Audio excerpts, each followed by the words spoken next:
do the amended certificate next week. Okay, great. Did you advertise it? No. No. Oh.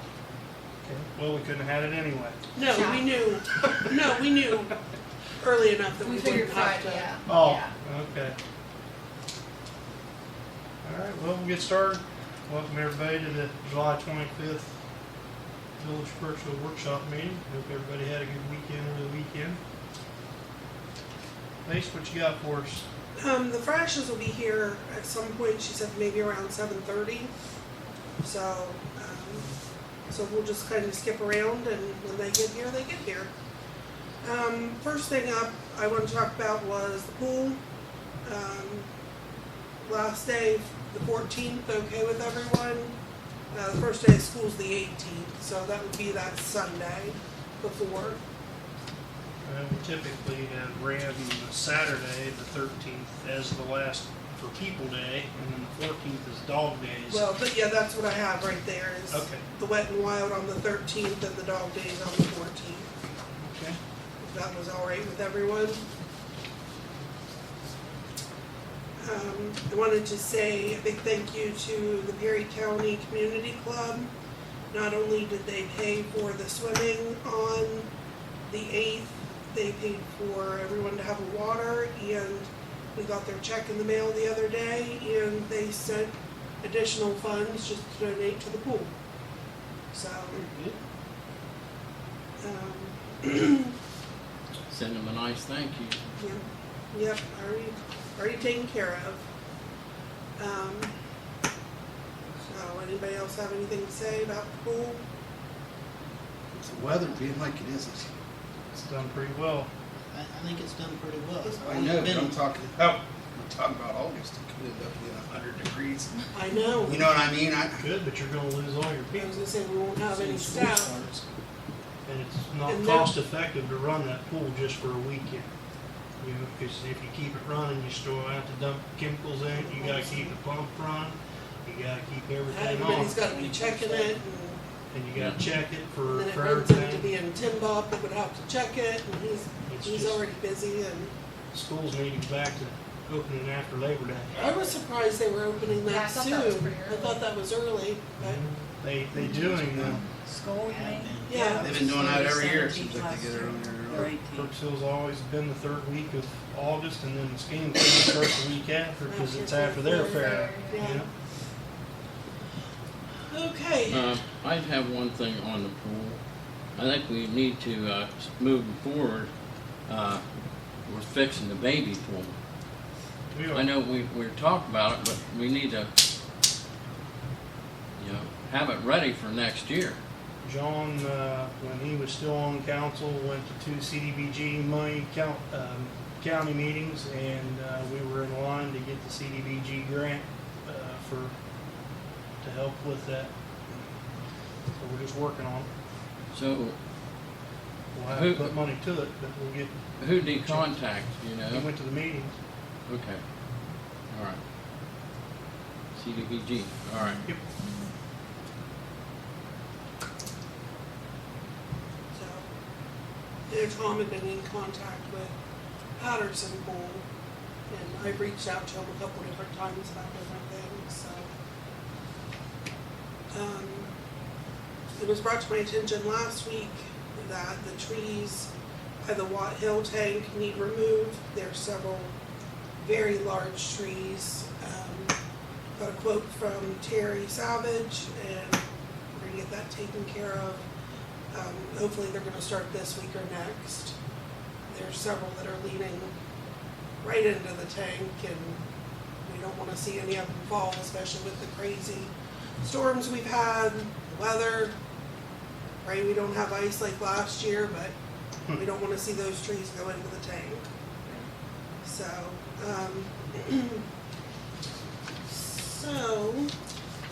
next up is the Burr bill, which has gone down from January about 2 million gallons. So the guys have been working really hard.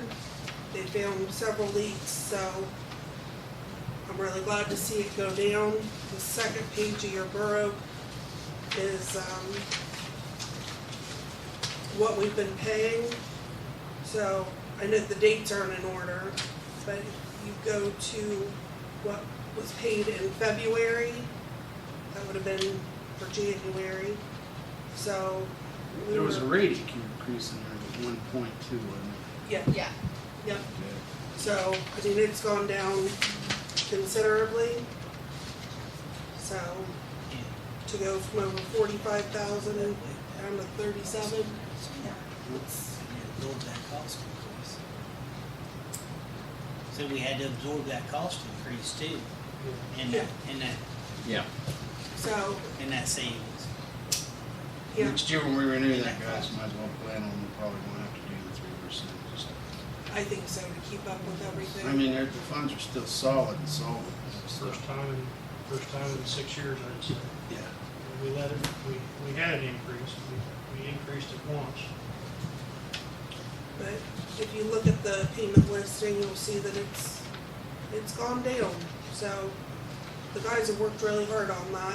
I'm really proud of them. They've found a lot of leaks and they've done a lot of work on that.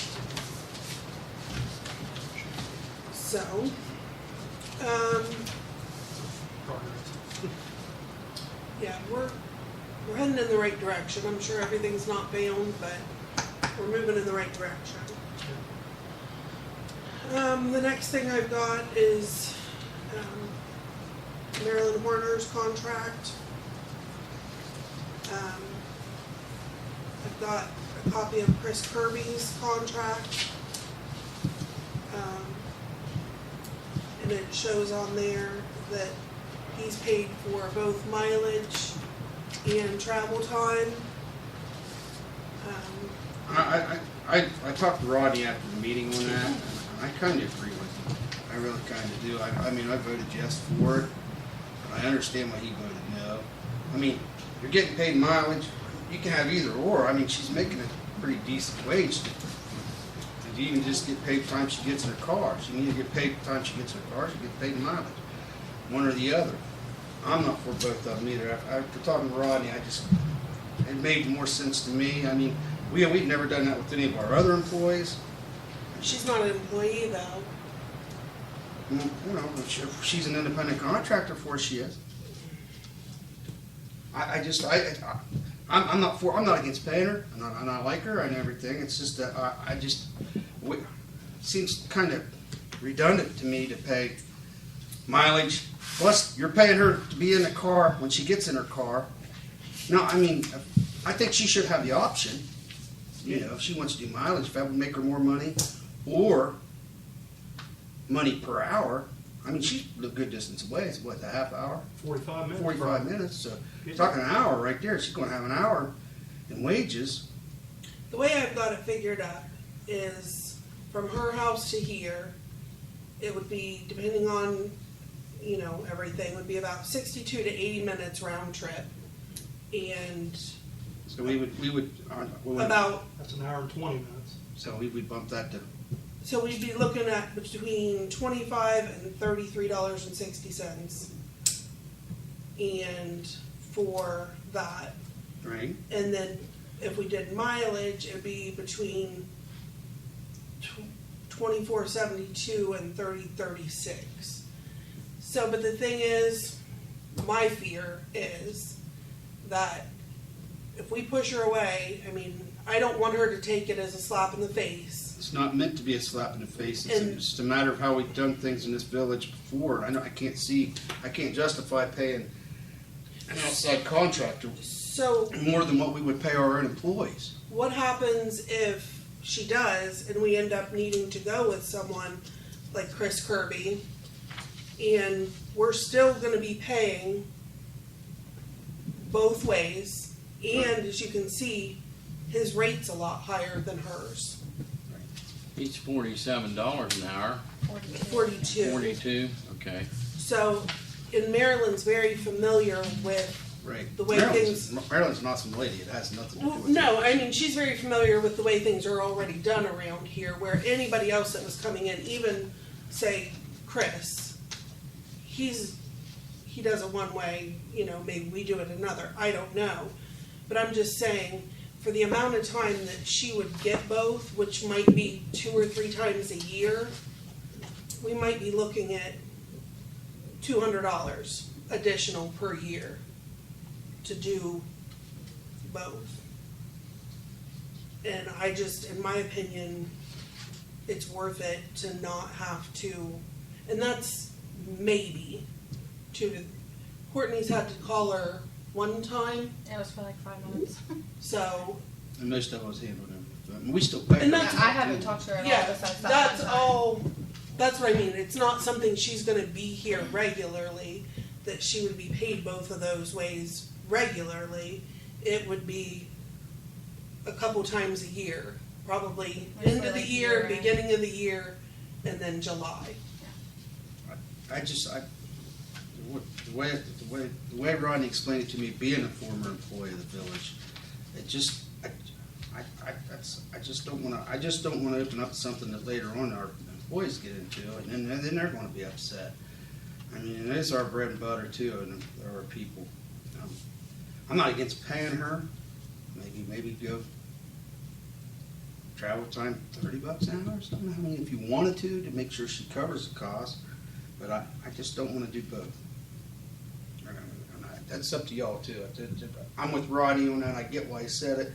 I talked to him after the meeting, because I wondered why he voted no. Because she's a good lady. Like I said, I don't have an issue with her, but when he explained it to me after the meeting why he voted no, it just made a lot of sense to me. Fred, I think you were out there too, and no, you guys were here. So. That's my thoughts on it, is it's gonna be a couple times a year. There's a big difference between a full-time employee who's also receiving benefits and receiving a lot of other things, plus getting paid 40 hours a week, versus someone that we might use a couple of hours, a couple of times a year.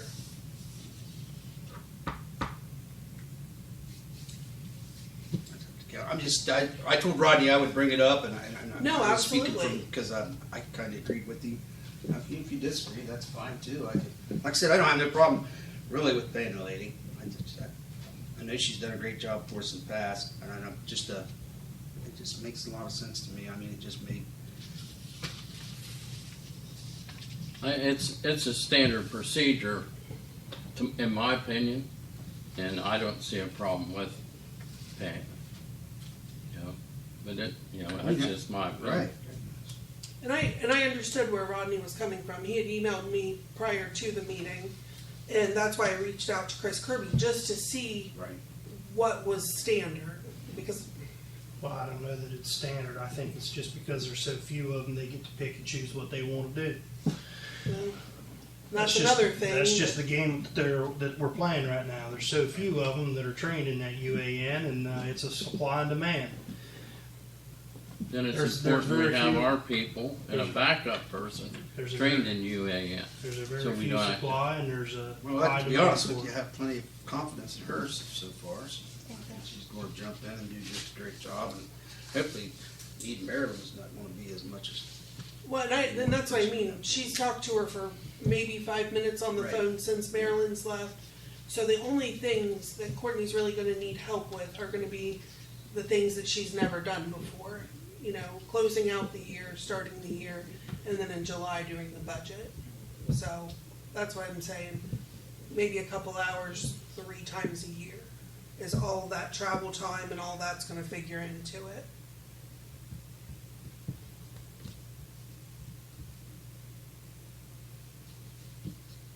Anybody else? Good to see you, Scott. Good seats, guys. I haven't made it, buddy. Hi, Scott. You were in the third person a few minutes ago saying you still weren't feeling that well. She gets all excited. I understand. That's what they do.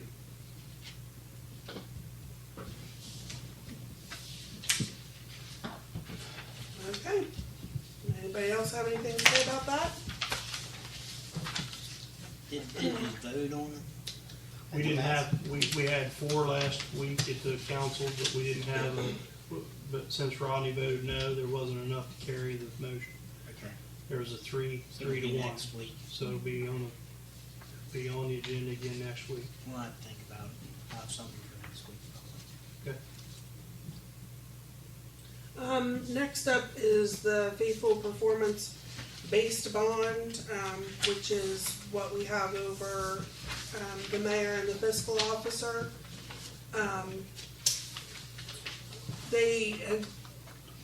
From our normal bond that we normally have in this performance-based bond,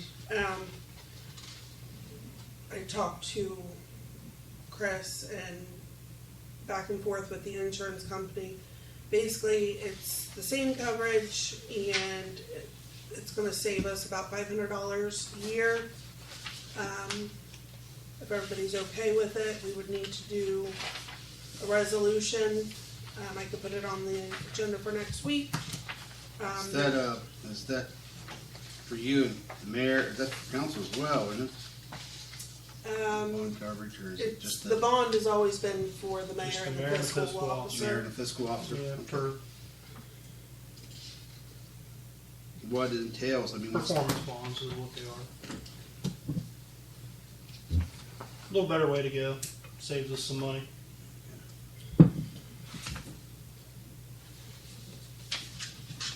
So there's some information on the last page from Sheila Carson. She's normally the one I deal with the insurance stuff.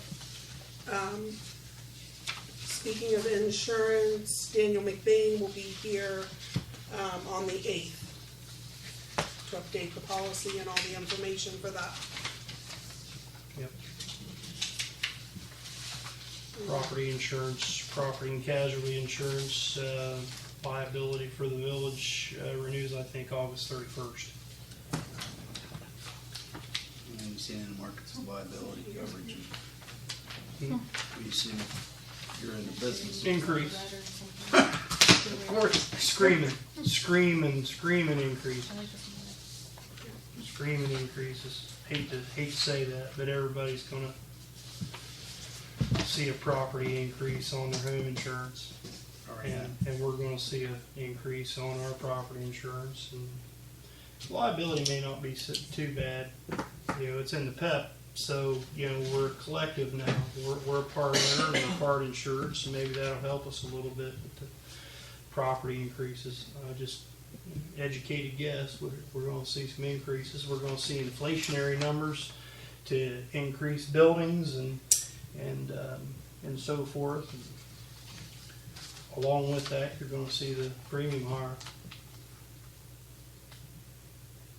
2 years ago, when you can buy a 2x4 for a couple bucks, and you know they were triple that, quadruple that here the last 6 months. It's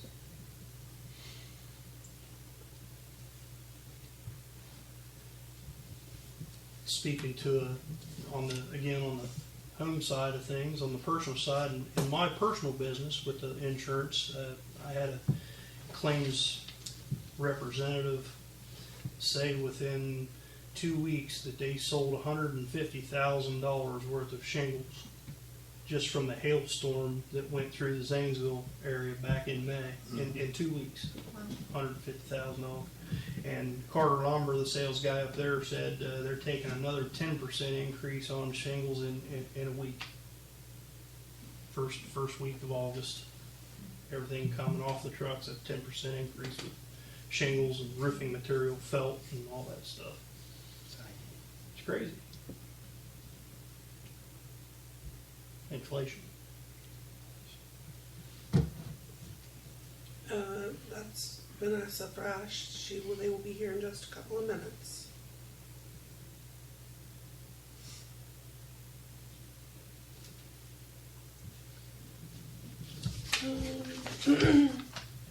Last thing I have is the SWOT analysis from last week's meeting that was held. What's his first name? Preston. Preston. Yeah. I keep wanting to call him Patrick. I know that's not right. Preston has been keeping me updated on what's going on with that. They had a meeting last Thursday, with such short notice I was not able to make it, and neither was the mayor. So he sent me over this SWOT analysis that they did last week. We got one for everyone to take a look at.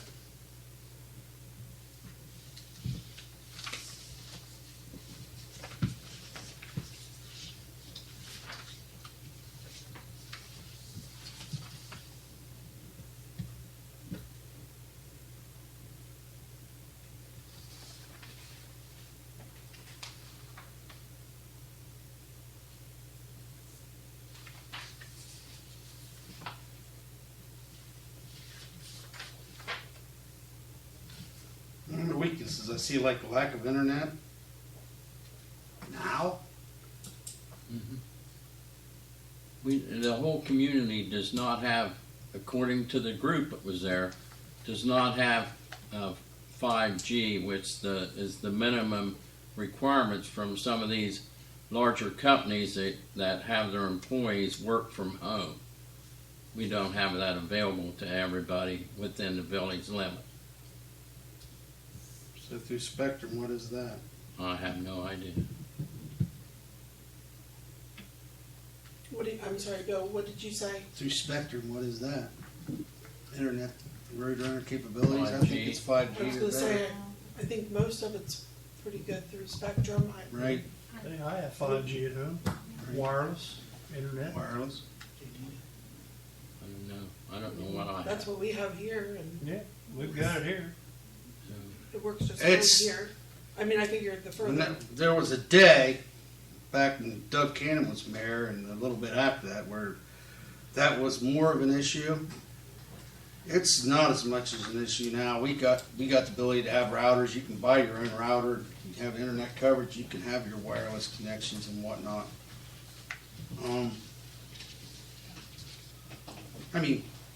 I mean that was an old argument, always been a weakness. Zoning. You try zoning in this town, and you're going to have everybody and their brother ready to kill you. And that's just a fact. You can say it any way you want.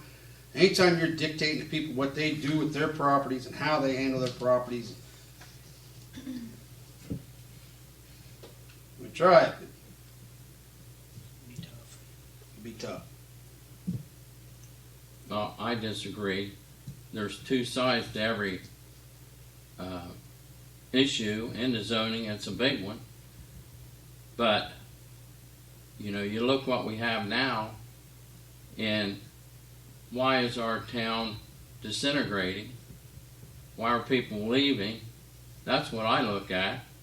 If we had proper zoning and code enforcement, people would have to obey, and then you wouldn't have those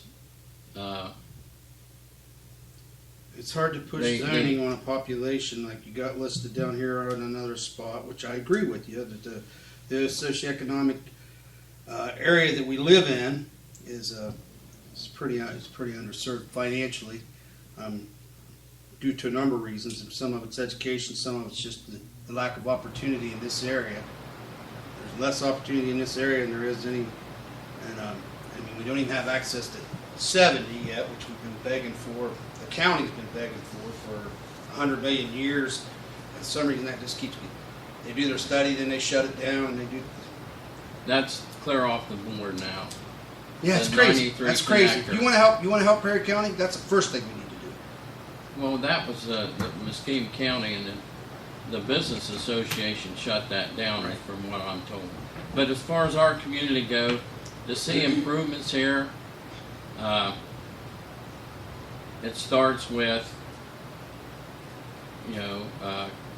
keeping things in order as far as your residential area, your commercial area, your industrial area, and we don't have an agriculture area. That's the areas that are zoned. Now you can have a multi-use zone. An example I'll fall back on is Mount Vernon, their downtown their downtown district. Okay, it's historical commercial and residential above, commercial below. You can't have a residential on the first floor. It has to be a business, a commercial business, where residents can live up above. That's my example of multi-use. Right, But, right. And, uh, but again, I go back to what I think the point is that I was making is Mount Vernon's socioeconomic situation is a hell of a lot better than here in Crooksville or anywhere in Perry County. You could take people that don't have much money, they got to do something with their property that they can't afford to do. You gonna run them out too? They're 5 times the size too. well, you have Yeah, to they're look, Bill, here's the other way of looking at that. Anybody that travels, for instance, we just had the Pottery Festival here. Anyone that traveled and drove through Crooksville that come to the Pottery Festival would look at some of the places, and a good example is on China Street or up on our main street. Are they going to move or come back to this town and says, what? Well, if they're coming They in on have no 93, they're future seeing- here. It's painting that picture of no future. They're coming in we on have 93. to change that They're mindset. coming in on 93, they're seeing a fire station on the left-hand side as they come in, which is a beautiful building. You can see where we've invested in the community there. If you come in the other way, you see the municipal building, our building that we're sitting in now, which is not a terrible looking building, and I can tell we've invested in our community. We can invest in our community where we can, and I agree with that, Fred. I'm just not for We've made dictating to poor people and telling them they gotta do something they can't afford. market- I grew up poor, and I'll never forget that. Well, And I'm not saying, so We've Why- made huge strides where we can. we have, and we're gonna continue to make huge strides. Made huge strides. You drive down 93 and you look back on both sides. I just did this the other day just because, I don't even know why, I just did. You know, I've driven through other towns, but, or like when they're at their state routes. You drive down 93 and you see the fire station on this end and the municipal building on this end. Park. And the park, you look down, you see the park, and you see those houses on both sides of 93 on 4 lanes. We're pretty comparable to anybody else. And every community has a low area, low socioeconomic area. And you worked out of Zanesville.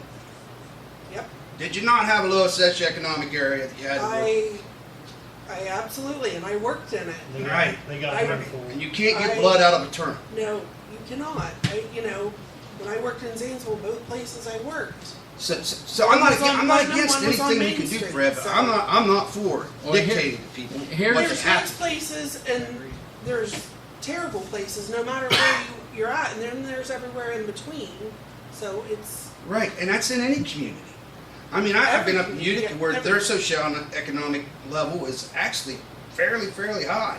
It's right outside of Newark on 13, above Newark, between Mount Vernon and Newark, which is a very ideal location for them. They're right on 13. They have nice homes. I mean, but if you drive in Utica, they got a nice school, just like we do. They got nice homes. But to be honest with you, you drive down some of their streets, their houses aren't even better than ours. you have to create a nice environment for people and attract people to come in. 93 may look good along 93, but each side of 93, 2 or 3 streets in, what do you have? You're not going to create that or paint that picture where this is an inviting community. We're not inviting, We're not inviting anyone. in any community. There's going to be inviting areas, and then there's going to be squalor. There's always going to be. Where you go? I mean, drive like Bill said. Drive in Zanesville. You pass the Dutros building, big, beautiful, brand new building. Bridge looks excellent. What happens when you go over the bridge? Putnam. You've got Putnam right Putnam there, historical area. and it's historical, and it's People there's can't afford to make homeless. There's nice. prostitutes. There's drug addicts. I worked right there. I mean, so it doesn't matter where you're at. Like I said, beautiful right into. Well, and we have some areas. I think Billy Street is a pretty nice street. I mean, for the most part, my street, other than the house right next to me. Not down the street. McKinley. McKinley's a nice street. you have your nice streets, you have your nice like locations, but you have your little poor. And if you really want to help those people, let's find ways to get them like they used to have, where they had those Nelsonville block grants, where we can get them some work done on their house if they just. Cleaned up. I mean, Right. you don't have to throw trash all over the place, just like Allie Williams and them's house. Yeah. I mean, they put all that money in them, and that couple's living there now. I mean, freaking junk, garbage bags and everything else out in the yard. Right. Grass up in here. And I agree, and that's aggravating. If we And I could live just next get the door. people to do what needs to be done at their homes, like the grass mowed and maintenance, you know, just Well, no if I matter how go, they live inside, I don't care. if I go back to the SWOT analysis that these businessmen and property owners done, you know, didn't contribute anything to this. Nothing. I listened. I was at the meeting when they went through this. And they had some very good points. Okay? Yeah. But the points are, why are they going to invest any more in their buildings or their businesses that they have unless there's change being made through the town? No, my counter argument. And they're to not that would seeing be those is- changes. My counter argument would be, if you want change in the community, you got to be the first one to step up. If they're not investing in their buildings, well, I guess maybe being that they are the ones that have the ability to invest in their buildings, that's not really an Some issue. of them see that our community as a dying community. That's why they're not vesting other than what they have to in it. They're going outside the town and investing in the townships and other villages other than us. They're looking for progressive towns, not towns that's, going the opposite way. And I couldn't say anything because what they said, in my opinion, was true. And the zoning, it's a two-way street. It's give and take. But if you're going to grow and prosper and look for the future, you have to make some changes on both sides. Whether you're the business owner or where you're the government. You have to come together and reach or I'm we're not all against- going I'm to not lose against in the it, long Fred, run, but- and we'll end up like, Murray City, Shawnee, New Straitsville. We're A lot of that had to do we're with falling away. Murray City and Shawnee and New Straitsville had to do with the coal mines left and the employment left, and it's a dying community because there's nothing there at all. That's why. But there's monies available through grants for coal impacted communities such as ours. You just have to apply for it. I'm not against It's applying for it, the but brand depending new, on the this match, administration depending put on out what we so can many millions of dollars for coal impacted communities, and Perry County is one of them. Crooksville is one of them, but you just have to supply them with the data, and they'll tell you how much funds are available to you. afford. Which grant are you talking about? It's a coal impact communities grant through the Department of Development. And how long has that been around? For 2 years now anyway, since the new administration come in, they developed that. Well, under Biden? Yeah, it's there. We just have to get it. You have to have a plan. What's our plan? You hear me say this all the time. What's our plan? I've heard you Sorry, say it for guys, 30 but years. this is not Fred Redfern's plan in this SWOT analysis. It's our community members that filled it out. And it's a shocking thing, and I'm so glad to see that they didn't leave any spaces unturned, in my opinion. And I was quite shocked because when I give out the analysis, and when Buckeye Hill will give out the analysis to all the council, the mayor, and the village administrator, there was 3 SWOT analyses of this community filled out. Scott Locke filled out one, I filled out one, and Tom Collins filled out one. Out of all the times that Buckeye Hills come up here and tried to explain, you had to have a plan. I'm not trying to blow smoke up anybody's ass. I'm just stating the facts here. We don't have a plan. In zoning, if that's part of the plan and it's going to help us, we have to do something. That's all I got to say about it. Right, another one is mismanagement of the ceramic center. Number one, we really haven't had any ties to the ceramic center for how many years now? Under the county's jurisdiction, Right, it's been under county's jurisdiction. I mean, after the college let it go. and then I think the county sold it to someone else. I mean, No, they, I'm not Perry against the County plan. Commissioners own it. Commissioners. Right. commissioners had it. It reverted back to them when the Right. college abandoned it. They better find out what's going on down that place too.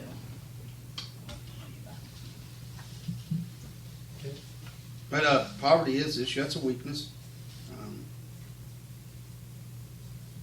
Lack of existing shops and restaurants. We've had what we've always about had. I don't know if we've ever had any more. I mean, I'd love to have more. I'm welcoming to that. And, we've offered abatements for different things over the years, and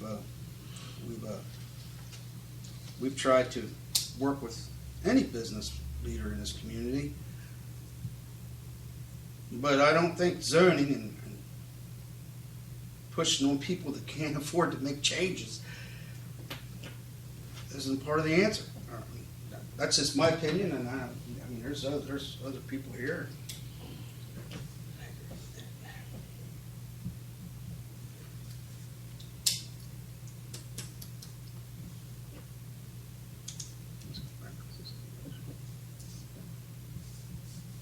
And then we got the properties.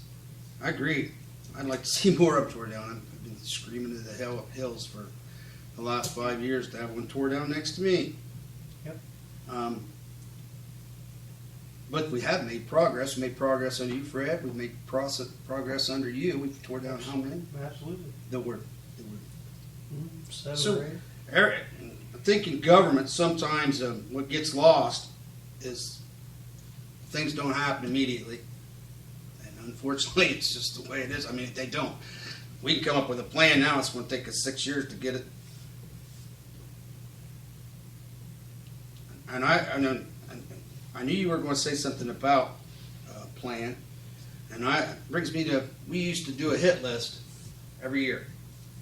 I would like to get back to that. I think that's part of how you develop a plan, is knowing what you really want to hit. And that was derived through council, the mayor and the administrator, and a workshop. And we probably ought to do that soon. Come up with a hit list for the next year, whatever, until next. Checking those things off the list that get Checking the done. things off the list, and also revisiting some of the old hit lists that are there, because I think you're going to find we got a lot of check marks. Yep. We got a lot of check marks. That means we've done them.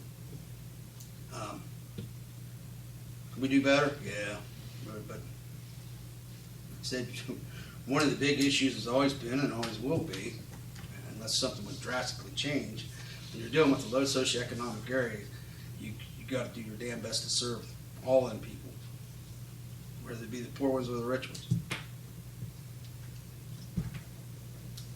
That's my say.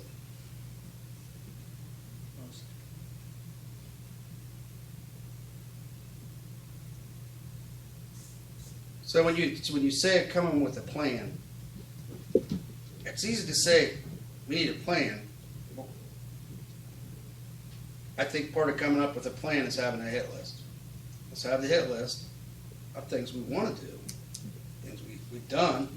That way you have a plan. It gives you something to derive your plan from. That's what we kind of done, clear up. I've been talking, 3 years ago, 4 years ago? Yeah. I don't know why we got away from it, but I sure wish we'd got back to it. And it's a hit list that needs to be created by council, because there's a whole bunch of different people here with a whole bunch of different issues, and every one of them is important.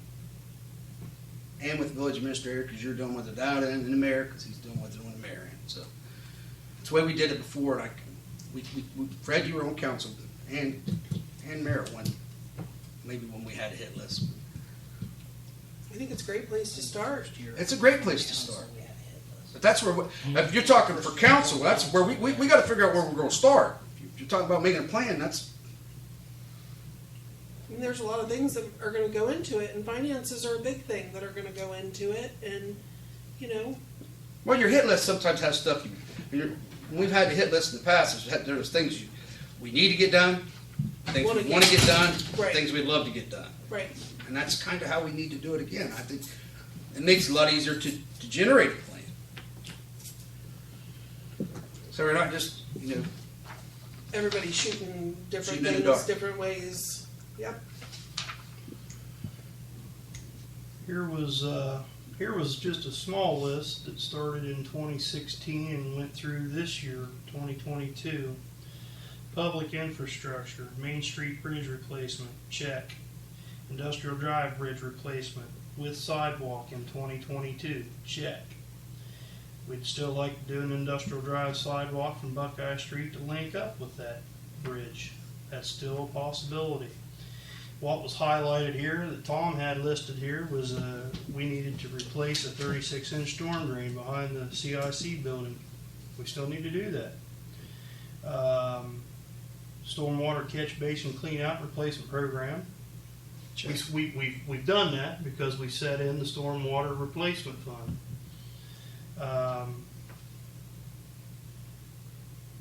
He had started here a complete phase 2 for the Giant Street storm drain, and then moving on to phase 3. We're still working on that.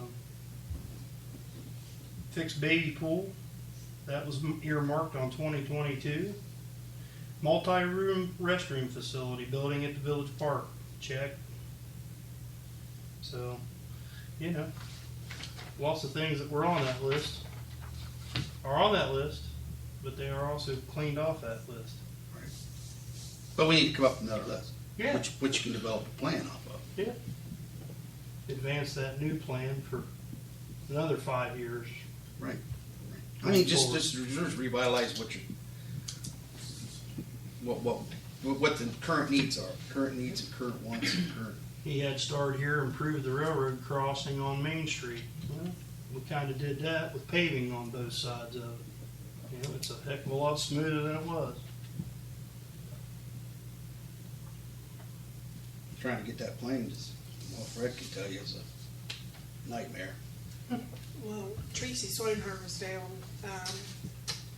in the last week having some problems with the railroad. So they should be in sometime this week to look at it and see what's going on. There's some water laying in there, it's not draining out, and right up, leading up to it, you can see down through it. So the railroad's gonna be coming in hopefully this week to take a look at it. We took a walk last night. There was a train stuck on there. Had a red flashing light on it. Past Swinehart's a little bit. Looked like it might have went off the track. I don't know what Just happened. north of the crossing? Yeah, I seen that. It was still there this morning. Oh, was it? I thought, golly, there's like 3 or 4 trains that comes through there at night. It's still there this morning. Looked like it was the trash train. It looked like it was empty, so I don't know. Okay. Now, Fred, I'm willing to work with you on that, but I think we need to attack it from a council point and also the business point. I think it's got to be incorporated. But our end, like a lot of the grants you mentioned, we have to have a plan and stuff. But we can't go reach those grants unless we go through another group first, like Buckeye Hills or ARC, ARC. CDBG. CDBG. They have matching fund requirements, a lot of them. Right. But what grants currently are we applying for this year for projects? Do we have any? We got a $2 million from COVID money to replace the sewer stations. Okay. From COVID. What else? $2 million. Anything else? We got a good chance, keep your fingers crossed, $250,000 coming from Brownfield to get rid of the East School. Okay. Knock on wood, let's keep our fingers crossed there. That we hope to not have any money out of. Okay. Gotta be practical, Fred. But here's my fear. In 2 years, a lot of this stuff, based on how the election goes, may disappear. And now's the opportunity to try to obtain the funding for whatever projects we come up with before it's too late. Now, if we come up with projects and apply for funding and are awarded that funding, we're looking at 3-4 years down the road. You talk about federal funding, State and federal. but federal funding, you State dealt and federal you funding. dealt with both. federal funding, and usually Okay. it's 3 to 5 to 6 years down the road. Appalachian Regional Commission monies. grant monies. That will change. That's the fear. That's- They're that's a putting big- so much money in this that's available to us, and this is a prime time for us to come up with a plan that has 3 or 4 projects on it, or 5 or 6, and as long as we have a good plan and incorporate it with collaboration with other communities, which is the big thing that they're looking for in these current grants, is collaboration. Don't go on your own, go with other communities and try to tie your projects all together.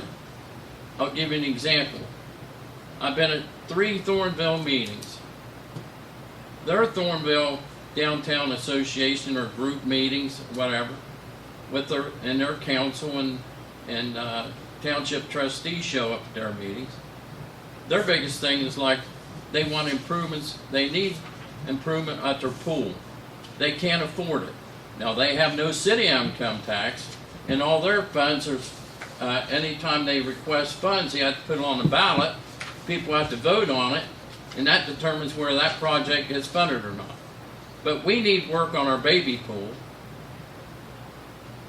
Somerset needs work at their pool, and Thornville needs work at their pool. That's just one example that come up. And I was surprised because I just sat there and listened. I'm thinking, well, heck, we can tie that together in this project.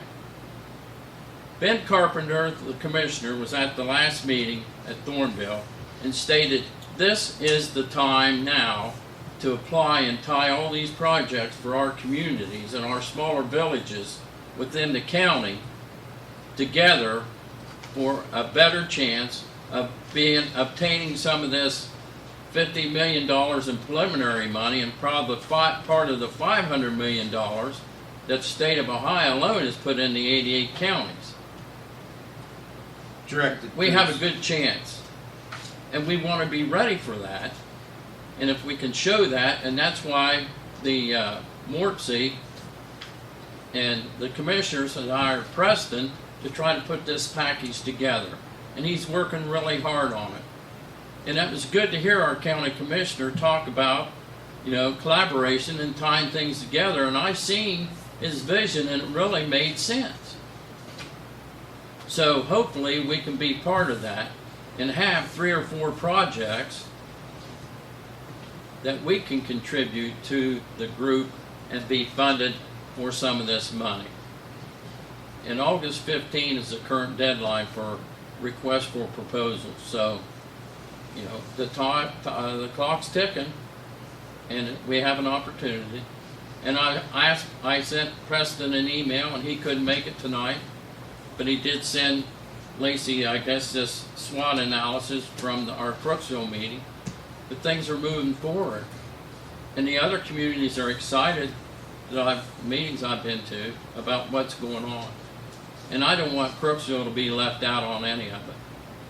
And I know council has work requirements, and I have the opportunity to go. And I'll pass what along I think will help, when given the opportunity and the time for what I can say. But as far as the Crooksville meetings, I said this last week, I'll say it again. I attended those meetings, and I told them that I would not say anything to council unless they wanted me to repeat what was discussed in the meeting. And it was best that Preston contact Lacey and the mayor and do all the communications through them, and they can pass it on to council. That way, those of you who don't believe what I say, it comes from another source and not me. I want Crooksville to prosper, and I know we all do, but we got to, get together with this, and the time's running out.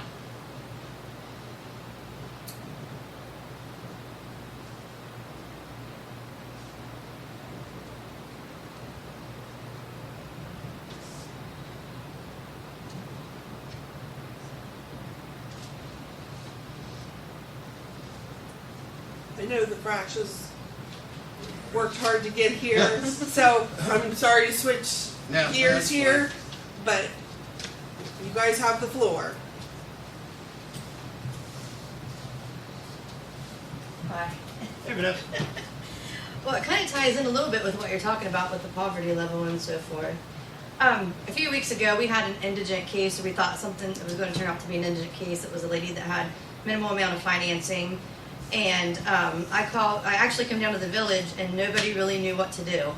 You know, at first, the first person I talked to said you need to talk to the Crooksville Cemetery, which it's not really a cemetery issue. And then I got pushed to Lacey, and Lacey was like, so, you know, I just volunteered to kind of help you guys if you want my help. But in August 31st of 2016, Ohio Revised Code 915 was passed, and it is that every township, village, municipality, or city has to have an indigent burial fund. I know I gave Lacey all the information that I had. I don't know if she shared it or passed it on or whatever. But basically what it is just to have a plan in place. The purpose, every year, at the end of our fiscal year, which is at the end of July, our State Board of Embalmers and Funeral Directors has an annual meeting, and as long as the budget is being used, they renew our budget of up to $1 million per year. And in 2019, 2020, some of that budget started coming from, if not all, Jobs and Family Services. So really what it's asking is that when a person who is a resident of your municipality passes away, that you have a policy and procedure in place to pay the funeral home. What you're paying the funeral home for is to cover the expenses. It's not for profit. So, for example, the state will reimburse you up to $1,000 for a cremation for an adult and up to $750 for a cremation for a child. Every funeral home, regardless of what the funeral home charges, every funeral home, a cremation costs all of us the exact same amount. The only changes would be, the only additions would be like Roberts in New Lexington, Roberts Weingartner, our funeral home in Crooksville and Burley Street, our funeral home in Roseville, Bolin Durkis in Zanesville, DeLong and Baker and Lanning in Zanesville. We all have on-site refrigeration. So if somebody passes away, we can't do a cremation until the paperwork's filed, the physician signs a death certificate, and so forth and so on.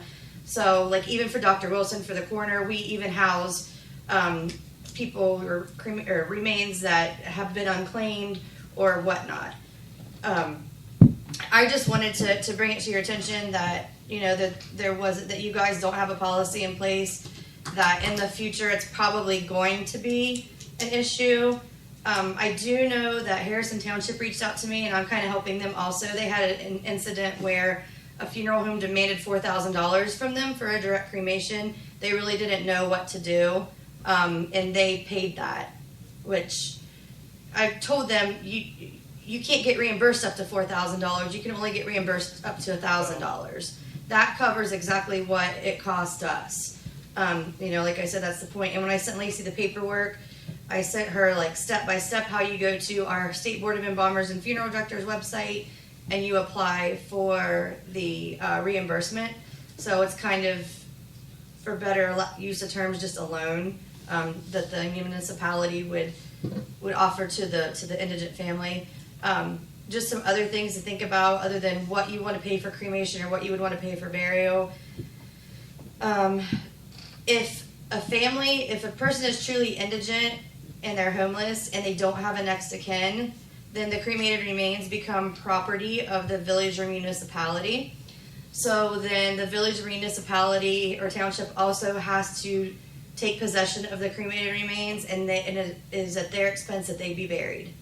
So you can do a mass burial where you have so many on like a certain lot. They just have to be marked, even if it's just a temporary marker, like, you know, a metal tag or something. At most funeral homes, we have those as well. And just some other guidelines, and like I said, it's just policies and procedures, recommendations. I typed this up and sent it to Lacey. You know, for example, you need to figure out what your definition of indigent is. You know, if it's below a certain amount of money or what. Like one of the requirements for the city of Zanesville is they will pay us $1,000. I think they're considering upping it to $1,200. But the family can absolutely positively not have a paid obituary in the newspaper because they view having a paid obituary in the newspaper as a luxury. So if you have $200 or $300 to put an obituary in the newspaper, then obviously you're going to be able to come up with money to pay for the funeral home for whatever, whatever services. So basically, it was just something that I don't think that, it was a policy and procedure that was supposed to be put in place a long time ago. Not saying that you're going to use it a lot, not saying that you're not ever going to use it. It's just, it's always good if you get approached by a funeral home, whether it's in Crooksville, Roseville, wherever, that you you're prepared for it. I thought back, and I was on the cemetery board and was president of it from 07 to 2016, and Vanessa, I thought we'd had at least 2 cases where there was some indigent people. Now, we didn't, but it ran through the cemetery board, and we took care of the cremation and placing up there in the cemetery. But it was the cemetery board that handled that. Well, and that could be, just like I said, when I approached a couple weeks ago, or maybe it was a month ago, nobody was really sure. And another thing is, the lady that we were taking care of, she lived in Village Green, so she actually lived inside the village. But they flipped it over to Harrison Township. Really? But it's okay because we found a son that had a bunch of money. Oh, even better. That was willing to pay for it. Well, one family member, when I kept using the term indigent, didn't like the term indigent, but they didn't have any money. So then when the term indigent kept coming up, all of a sudden we had a checkbook. Yeah. One broke after all. No, I just, like I said, I just know, like, I'm doing this for Roseville right now. I'm on their cemetery committee. Harrison Township's kind of asked me, they call me and put me on speakerphone at their meetings all the time for whatever reason. They don't listen to me, so I just didn't know, like, if you guys don't have something in writing, or if you do have something in writing, you might want to revise it and try to find it that way. We always defer to the cemetery board. Scott sits on it. He's the council member for the cemetery board that represents Crooksville. Then there's a township trustee that represents the township. And then there's a member at large in the community, just a community member that serves on it. And then there's the actual fiscal officer for the cemetery board, which she's the same as the township clerk. Yeah. But None of them know anything either. really, All been talked to. Do you know anything?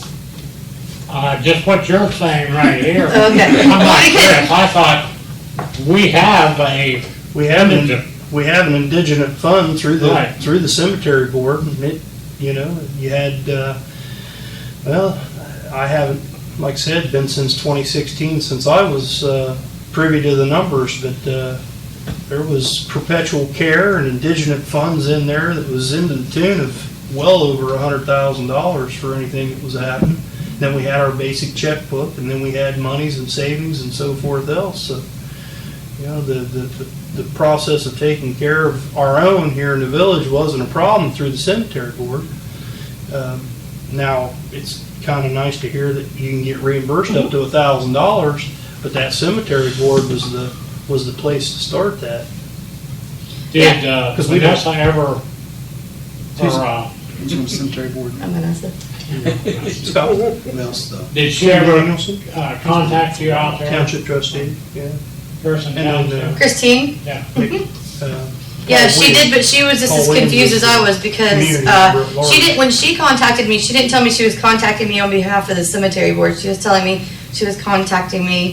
Well, I just Township. assumed Harrison Township because she Harrison just Township. started. She goes, "Here you got me here you got an indigent for me."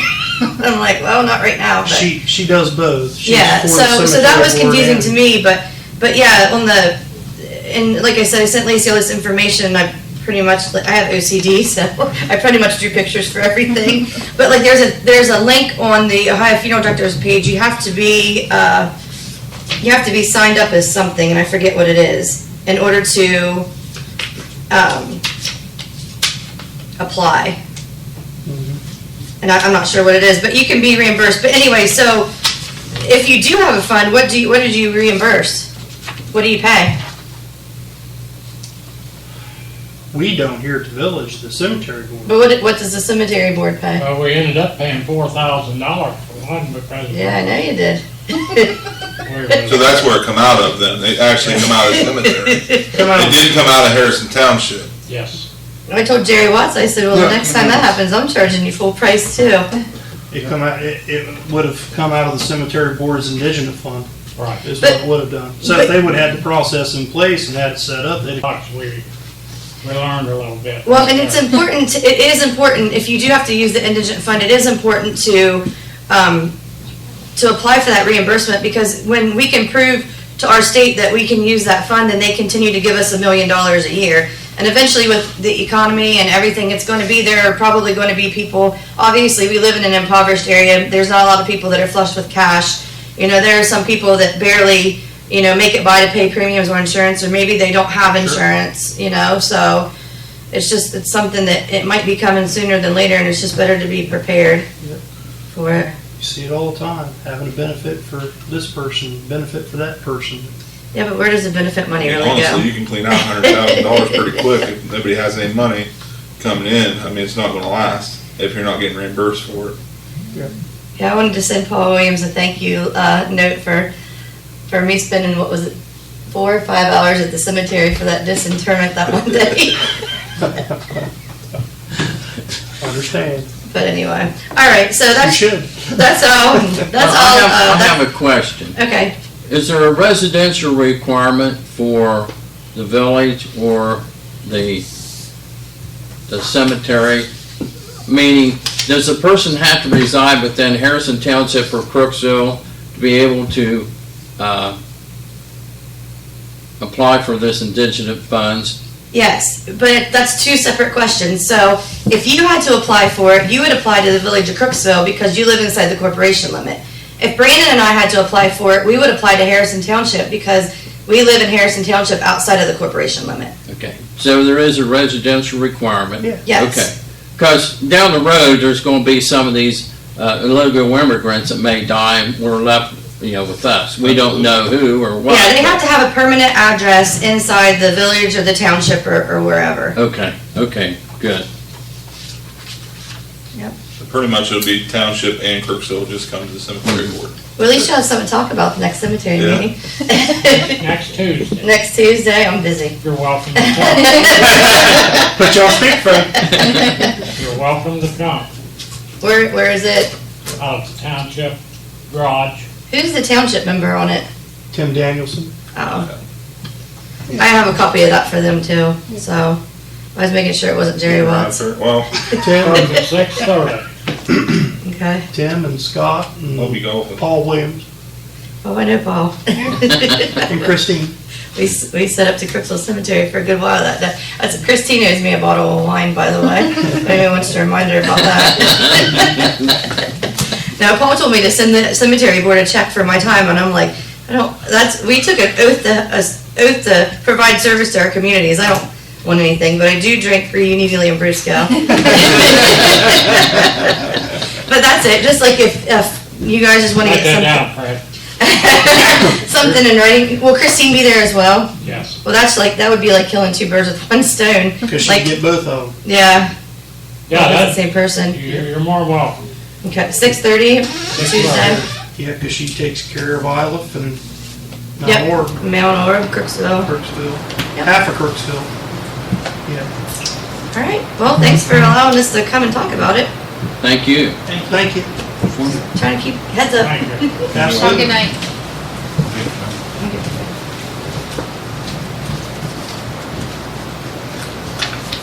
Karen? Yep. You guys know I'm just spraying up the road again. Nothing's been done. Had to call the police department.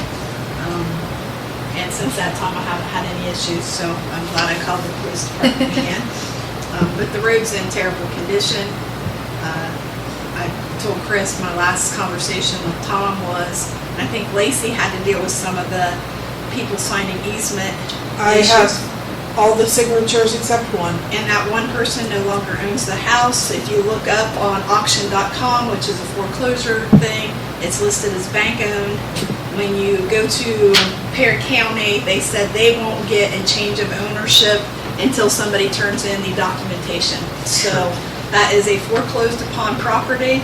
I don't know who owns it, but I know it was sold. And Well, I know from auction.com, they said that it would be going up for sale it says coming soon, so they're going to resell it at the auction as a bank owned property. A lot of times, Karen, you know I've been trying to get this done. Everyone on this council's been trying to get this thing done. We've been wanting this work done. And that is one holdup. We thought we had it. I I thought was for going to sure go we with you had and it. talk to Mac. I thought maybe I could coach his daughter. No, it didn't do what we didn't have the way we wanted it to. We were so But when it close. goes to sale, they got so much time, Karen. If you pay a payment or something, or how does that work? Remember, Jan was- $84,000 in debt, and it's been sold. So he It's cannot. been sold. I mean, It is bank that's owned bank owned. now. So the property is no longer They can his, make an it is arrangement. bank owned. The bank paid 22 grand. so it's okay. It's in bank gains. Well, hopefully.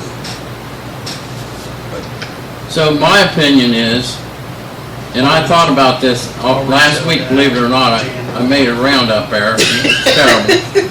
And I thought, if one person's holding us up, why can't we use eminent domain and then try to obtain it through eminent domain? Good luck in 3 years. Use the eminent domain. We have to Brad. start some process We did because nothing's moving. We did eminent domain with Doug Cannon years ago on a property that we got on Main Street.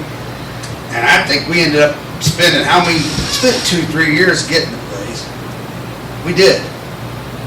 But we're not progressing anywhere on this. I'll reach out to And- Jan and Adam tomorrow. I think with Okay, it they're being doing that bank on owned, the- there's no bank in their right mind that wouldn't want that road improved because it brings up the value of your house. So there's no bank, if the bank owns it, that would not want that. Yeah. You Sign guys off may on- have a better means than me to Get find bank out sign who off, that'd owns be the wonderful. bank. Jan, Jan and Adam will, I'm sure, And I can tell you have what- abilities.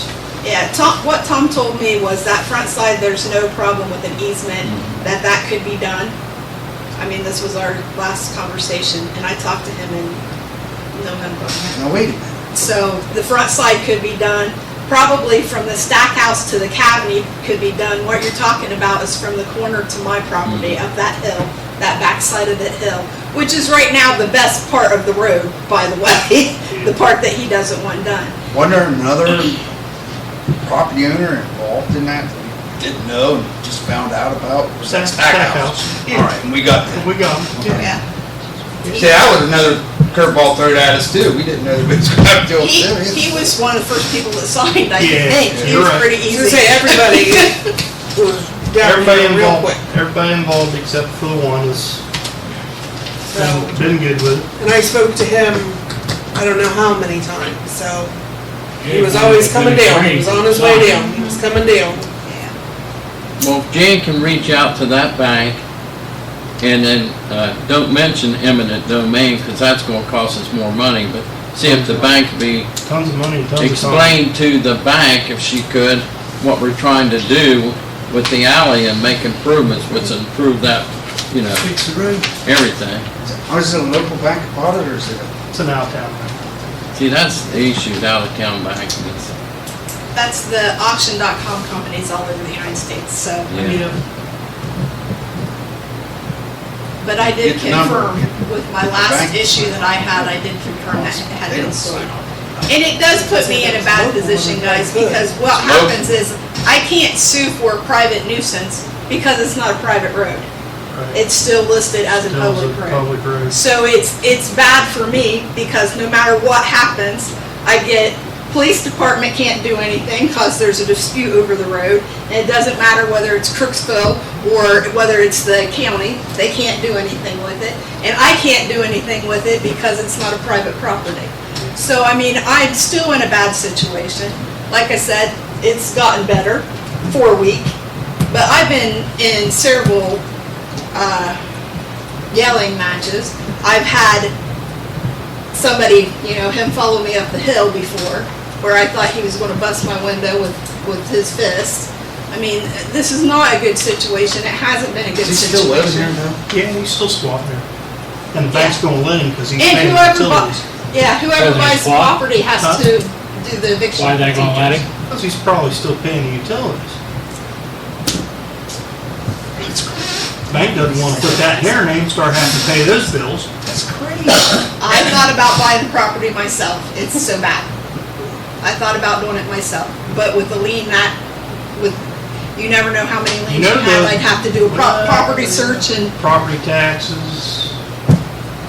yeah. So I mean, this is where you're at. So I hope that We'll you work guys on can it. find information, We will. and if you've seen it, you know how bad it is. It's just terrible. All right. Thank you. You're welcome. Chief, anything? Thanks for escorting and shutting down the road Saturday. John and I attended the sign unveiling out on 93. If anybody had a chance to take a look at those, the markers for Dave Tyson and Steve Carletti were placed and unveiled Saturday morning, and from the house fire in Beavertown, where they lost their lives 24 and a half years ago. And a pretty nice recognition for those two gentlemen. Yeah, I seen it on Facebook, and whoever had that, have you listened to it on Facebook, That the served their ceremony? community. There was a damn dog barking, it barked the whole time they were There doing was it. nothing they could do about There it. was It nothing you was can do behind the about it. It was fence. behind the fence Oh, over well, I there. know, but I mean, Yeah. There's nothing you can do about it. well, if it had been my dog, I'd went out and got him and took him somewhere else or something. Well, the person that's dog it was wasn't gonna go out to get the dog. I Right. can guarantee you that. Exactly. Yeah, exactly. Yeah. But anyway, it was Taylor's? for a short notice and putting that together, it turned out to be a decent day. It was hot, but it turned out to be a real nice ceremony on both locations, here and down by the school. Real quick, I just wanted to say the hometown hero flags have started to come in. Ah, yes, thank They you. look I amazing. was just going to, So I started talking to Tim Bob about it this morning. first 20's in and the next 20's coming. I'm excited to see them. And we've got another 10 on order. We got all the pools identified that Yeah, we used. so far. Can you get with AEP and have them send you a map? They already have gotten one. I was gonna say, I don't have, I took pictures of every street and every pole that we're going to use starting Run out. around trying to find that one pole. Huh? A map of what person's Each on each pole's pole. numbered. Yeah, they're numbered. I was gonna say, I gave But Tim Bob what you had sent me. He like but 53, he was looking for 5308C1. So you just go up Main Street, start looking for 5308C1. Start at the east school, go clear to the end of Main Street. Every light pole out on 93 at the four major intersections coming into town, and everything on South Buckeye Street from Schreier's right now to the Are they in order? Legion. That's what we've got marked and okayed through AEP. How many is that? Debbie, did they send you a map? I can count them up for you if you want. Pool number? What? Did they send you a map and have the pool number on it? No. And all that is, honestly, it's just a formality. If they have to replace that pole, they have to call you and tell you, come get your banner and get your flag off that pole because we're replacing that pole. If an I accident, said Tim Bob today, he said, you would know where 5301C1 something. Did they do them in order? hey, we're installing the flags in a random order. Nobody gets to pick and choose where they're placing their flag. On the paper you had the pool number on it. Huh? Paper you had the pool number on it. He read it off, and I looked. I just happened to be sitting beside one. I said, and it was 530 something. I said, well, right then it was. they're not with the flags. He's just looking for, they were just trying to identify all the poles. Oh, He was looking for a certain pole. I don't know if a certain flag was going on or what. Now, No. Shouldn't be. They were just identifying which ones, because I think later on this week they're hoping to start putting them up. So he It was just probably went up just- Main Street and went pole to pole to pole. Just telling I'm you, guessing he found it. Say, I didn't hear back from him, so I'm guessing he found it. so just have them start from the top of Main and head west. Head west, start at the Legion, head south. And then when we fill them, we're gonna either go down, we haven't decided yet whether we're gonna go down South State Street past you and kind of link up towards the VFW as the next trail, or go down China Street, because honestly, that's where a lot of the parade routes go. Right. They go from there down to the park, so to utilize the poles down in China. But kind of wanted to, if put impress on the Legion and on the VFW first and put them out that way. What he was wondering is how far up they should be, like where They have to be a minimum from the bottom of the flag to the street has to be 11 feet of clearance. because what he was wondering is when we put our flags out, our regular flags out, and then with those, Yeah. I think that's what he was trying to figure out Understandable. today.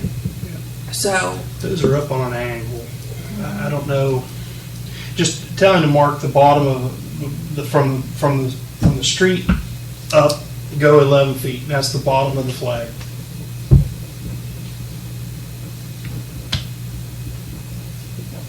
But again, it's just a formality because if somebody tears down a pole, they crash into it, or if AEP says, "Hey, we're replacing that telephone pole," because we have that agreement, they have to give us 48 hours notice to take our equipment off that pole before they jerk it and put in a new pole. He just did all the telephone pole checks, so there's one that needs replaced, it's already been replaced.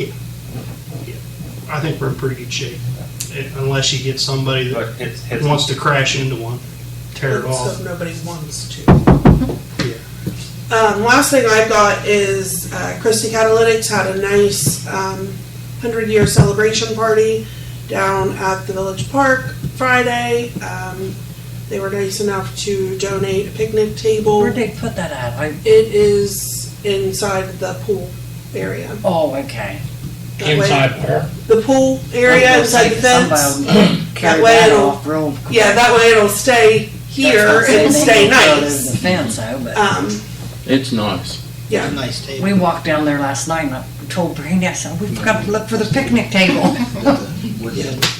No. But we wasn't looking at It's the red pool. and black. Yeah. Yeah, it's nice. It is nice. Good. That's all I've got. It'd be good if we could Okay. have them all over instead of wooden ones, but hell, people would steal them like crazy. Got jammed down. All right. Can we allow 10 minutes to discuss the rec center? Or is everybody ready to go? I'm ready to go. Okay. Scott made the decision. Okay, we're ready to go. Ready to go. We'll hold that off until next meeting. How about that? Me too, I'm hungry. Fine, it's not going anywhere. Nope. See you, Scott. Bye, Scott. Hope you get Bye, phone Scott. back. See you, Scott. Check in with your wife later. We'll see Mum Bang that down. I don't know. Mumble something as he walks out the door. Or adjourn. Probably humidity.